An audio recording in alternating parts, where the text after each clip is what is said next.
Hi hello welcome to our channel. నేను మీ సిరి.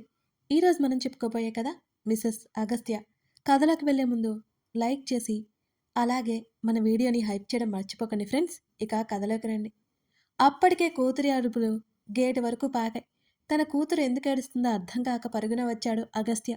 గుమ్మంలో నుంచి లోపలికి అడుగు పెడుతున్న పతిని చూసి, అడుగో మీ డాడీ వచ్చాడు, ముందు ఆ ఏడుపు ఆపేవే.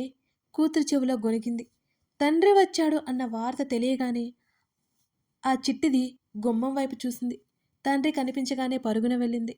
కాళ్ళను చుట్టేసి ఏడవడం మొదలుపెట్టింది. బామ్మా, ఇది చూడు, నేనేదో కొట్టినట్టు ఎలా ఏడుస్తుందో. శ్రీద ఆశ్చర్యంగా చూసింది. ఏం చేద్దామే, నీ లక్షణాలే దానికి వచ్చేసాయి. నీలాగే నటించడంలో ముందుంటుంది. బామ్మ గాలి తీయడంతో గుర్రుగా చూసింది శ్రీద. బామ్మ నవ్వింది.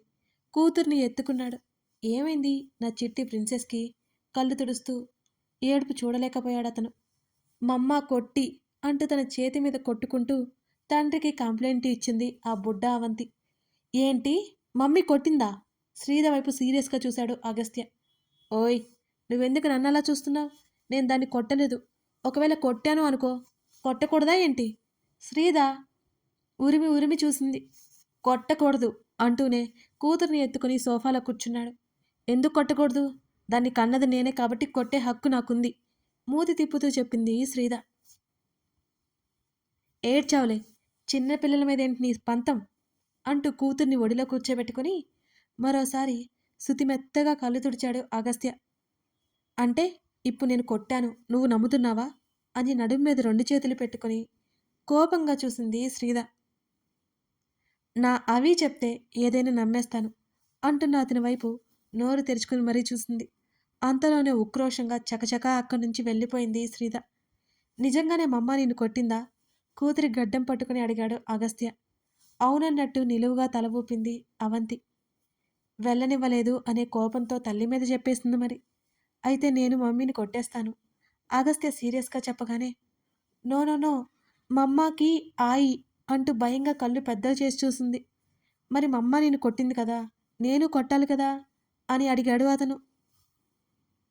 నో నో, మమ్మ కొట్టలేదు దీర్ఘం తీస్తూ ముద్దుగా చెప్పింది. ఇప్పుడే కదా కొట్టింది అని చెప్పావు, మరెందుకు నువ్వు లైస్ చెప్తున్నావు? ఏంజల్స్ లైస్ చెప్పరు, ఓన్లీ బ్యాడ్ గర్ల్స్ మాత్రమే లైస్ చెప్తారు అన్నాడు అతను కూతుర్ని గమనిస్తూ. బ్యాడ్ గర్ల్ అంటే అస్సలు నచ్చదు ఆ బుజ్జిదానికి, ఏంజల్ అంటేనే ఇష్టం. నో, నేను గుడ్ గర్ల్ అని ఏడుపోహం వేసింది అవంతి. మరి లైస్ చెప్తావా అనగానే అడ్డంగా బుర్రను అటు ఇటు ఊపేసింది. ఇంకెప్పుడు చెప్పను అన్నట్టుగా. ఇప్పుడు గుడ్ గర్ల్ అవి అనగానే బుజ్జిదాని కళ్ళు మెరిశాయి. నేను గుడ్ గర్ల్ చూపుడు వేలిని తన వైపుకు చూపించుకుంటూ చెప్పింది. మరి అలా అయితే వెళ్ళి మమ్మీకి సారీ చెప్పు, ఎందుకంటే మమ్మీ క్రయింగ్ అని చెప్పగానే మళ్ళీ కళ్ళు పెద్దవి చేసింది. మరి మమ్మీకి సారీ చెప్తావా అని అగస్త్య అనగానే తలాడించి గబుక్కున అతని ఒడిలో నుంచి దిగి కిందకి దూకేసింది. అప్పుడప్పుడు మమ్మీ పనులకు తిక్కలేచిన మమ్మీ అంటే బోల్డంత ఇష్టం ఆ బుజ్జిదానికి. మమ్మీని విడిచిపెట్టి అస్సలు ఉండలేదు. బుడిబుడి అడుగులతో మెట్లెక్కి పైకి వెళ్తుంటే చూస్తున్నాడు అగస్త్య. ఏంటి నానమ్మా అలా చూస్తున్నా అని అడిగాడు తన నానమ్మ వైపు చూసి. చాలా సంతోషంగా ఉంది నాన్న, నువ్వు ఏమైపోతావో అని దిగులు ఉండేది. ఇప్పుడు చాలా చాలా సంతోషంగా ఉంది.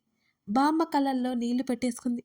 తన కోడలు చనిపోయిన దగ్గర నుంచి తన కొడుకు మీద కంటే తన మనవడి మీద బెంగ ఎక్కువైంది ఆమెకి. తన మనవడు తన కోడలు లేకుండా అసలు ఉండేవాడు కాదు. అందరికీ దూరంగా, ఒక్కడు ఎప్పుడు మౌనంగా, మూగగా, కోపంగా ఉండేవాడు. కానీ ఇప్పుడు తన మనవడి ముఖంలో కనిపిస్తున్న స్వచ్ఛమైన చిరునవ్వు చూస్తోంది బామ్మ. ఓ కుటుంబం ఉంది, భార్య పిల్లలతో సంతోషంగా ఉంటున్నాడు. నానమ్మ, ఏంటిది చిన్నపిల్లలా అంటూ తన నాన్నమ్మ కన్నీళ్లు తుడిచాడు అగస్త్య. మీరెప్పుడు ఇలాగే సంతోషంగా ఉండాలి. ఇక నేను వెళ్ళనా మరి? అక్కడ మీ నాన్న తింటున్నాడో లేదో కూడా తెలియదు. వాడి గురించి పట్టించుకునే వాళ్ళ ఎవరూ లేరు అని ఆమె దిగులుగా అంది. నీ ఇష్టం నానమ్మ. ఇప్పటికి కూడా నీకు ఆ ఇంటికి రావాలని లేదా అని అడిగాడు అగస్త్య. ఆ ఇంట్లో జ్ఞాపకాలు నన్ను పిచ్చివాణ్ణి చేస్తాయనమ్మా. కన్నీళ్లతో నలిగిపోయిన నా చిన్నతనమే గుర్తుకొస్తుంది. అవన్నీ గుర్తు చేసుకోవాలనుకోవట్లేదు నేను. నీకు మళ్ళీ రావాలనిపించినప్పుడు రా అని చెప్పి మెట్ల వైపుకు నడిచాడు మిస్టర్ అగస్త్య చక్రవర్తి. ఒక హాలు, ఒక కిచెను, అంతే ఉంది ఆ గది. తన హౌస్ కట్టుకునేటప్పుడు తన కాంపౌండ్‌లోనే ఆ చిన్నది అరేంజ్ చేయించాడు అగస్త్య. అందులోనే జేమ్స్ ఉంటున్నాడు. అతను అన్నీ ప్రిపేర్ చేసుకుంటున్నట్టు బెడ్, సామాన్లు అన్నీ ఉన్నాయి. కాకపోతే కాస్త చిన్నగా ఉంది ఆ ఇల్లు. మీ ఇల్లు అంత లేదు అని చూస్తున్నావా? ఇది కూడా నా సొంతమేమీ కాదు. చేతులు కట్టుకొని నిలబడి అనురాధని చూస్తూ అన్నాడు జేమ్స్. నేను చెప్పానా? అంత లేదు, ఇంత లేదు అని. అయినా ఇప్పుడు సొంతది కాకపోతే ఏమి? భవిష్యత్తులో మనం కూడా సొంత ఇంట్లో ఉంటామేమో. ఆమె చిరునవ్వుతో అతని దగ్గరికొచ్చింది. ఉండగలవా ఇక్కడ? అని అడిగాడు జేమ్స్. ఉండగలవా ఏంటి? ఉండాలి అనే కదా వచ్చాను. ఏది ఏమైనా ఇక నీతోనే. అతని దగ్గరగా వచ్చి చేతులు కట్టుకుని అతని చేతి మీద చెయ్యేసింది రాధ.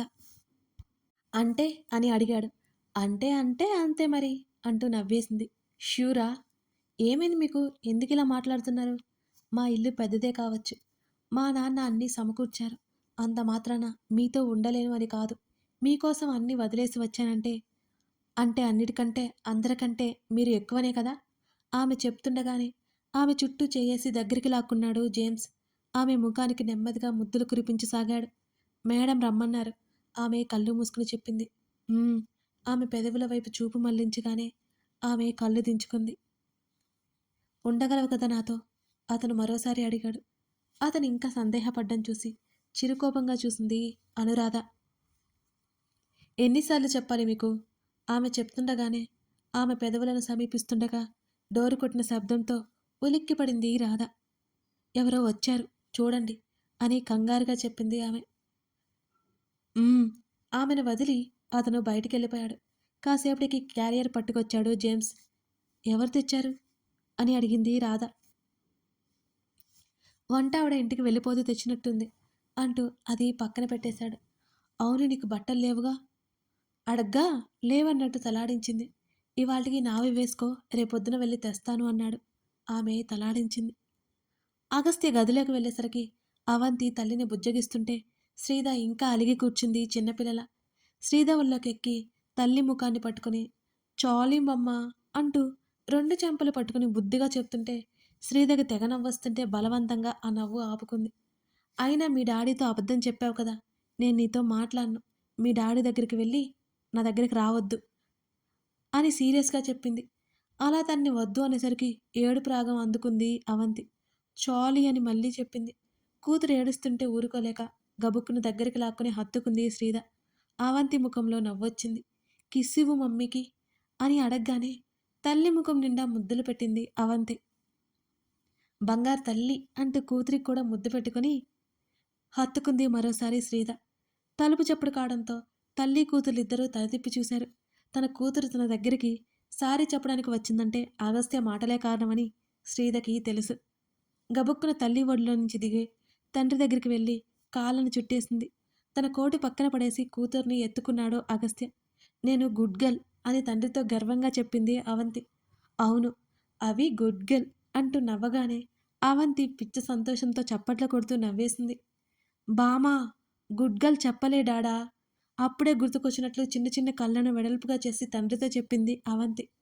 ఓరి నాయనో, దీన్నిప్పుడు అందరూ వరుసపెట్టి గుడ్ గర్ల్ అని పొగడాలన్నమాట. శ్రీధ నిట్టూర్చింది. బామా అని చెప్తూ టక్కున తండ్రి నుంచి దిగి తలుపు తీయమని తలుపులు బాదింది అవంతి. అగస్త్య తలుపు తెరవగానే గబగబా బామ్మ దగ్గరికి వెళ్ళిపోయింది. కూతురు సేఫ్గా మెట్లు దిగాక లోపలికొచ్చాడు అగస్త్య. అతను ఫ్రెష్ అయ్యి గదిలోకి వచ్చేసరికి సోఫా రెక్క మీద వాలి చేతులు గడ్డం మీద ఆనించి భర్తని పట్టించుకున్నట్టు బయటికి చూస్తోంది శ్రీధ.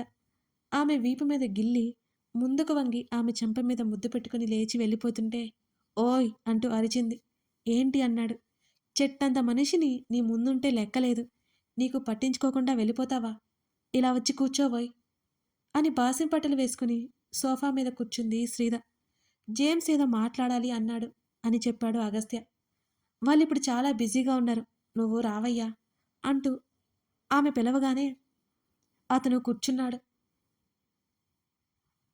చెప్పు అతను నిట్టూర్చి అంటుండగా అతని చేతులు చుట్టి భుజం మీద వాలింది. నాకిప్పుడు ఏమనిపిస్తుందో తెలుసా? తల ఎత్తి అతని వైపు చూసింది శ్రీధ. ఏమనిపిస్తుంది? ఒక ప్లేట్ నూడిల్స్ లాగించాలనిపిస్తుందా? అతను నవ్వు దాచుకుంటూ అడగ్గా శ్రీధ గుర్రుగా చూసింది అతని వంక. ఛ! నా ఉత్సాహాన్ని సర్వనాశనం చేశావు అని కోపంగా చూసింది. ఆమె చేతిని పట్టుకుని దగ్గరికి లాగి, ఏంటో ఏడు అన్నాడతను. అందుకే కదా నిన్ను రావననేది అని ఇన్నర్ వాయిస్లు వేసుకుని, ఏం లేదులే అంటూ మూతి తిప్పింది శ్రీధ.